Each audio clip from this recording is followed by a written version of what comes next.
And my friend, that speaks of pardon. But he touched the sanctuary. He touched that temple and rent that veil. And by virtue of blood, thank God, we have access into the presence of a holy God. Thirdly, and I'll finish with this one. He touched the stones that day, and it speaks of his power. Look in verse 51 again. And after the temple, the veil was rent in twain. The Bible said, and the earth did quake, and the rocks did rend. That speaks of his provision. Now stay with me. There's another earthquake that's mentioned in the Bible. That's back there in the Old Testament on Mount Sinai, when God gave the law. You know what happened? The Bible said the earth did quake. What's Calvary doing? My friend here, what happened over here at Calvary?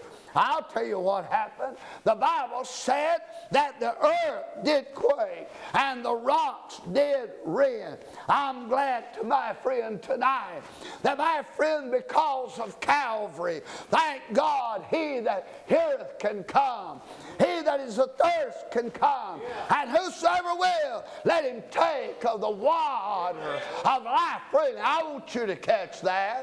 If ye hear, you can come. If you're thirsty, you can come. Because the Bible said, let him taketh of the water of life freely. I tell you, listen, Sinai spoke of condemnation. Why? Because no man can keep the whole law of God. But Calvary speaks of salvation. Thank God. Listen, if it hadn't have been for Calvary, there would have been no provision. Have you ever stopped to think that every formation of rocks on this earth, my friend, has cracks in it?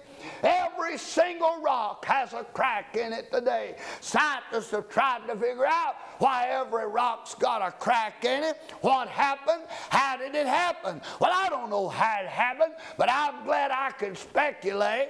My friend, when it happened on Calvary's cross, when the Son of God gave up the ghost, and when he pardoned you and I by his blood, when he tore that veil in two, made access into his presence by the blood of his own Son. Thank God, when he cried with a loud voice and gave up the ghost, right then and there, every rock in this earth did quake. Because did you know it don't matter where you drill at in this world, my friend, if you drill, my friend, long enough, and if you don't find water, you can move over a few feet and drill again, you can find water. Because, my friend, there's water running.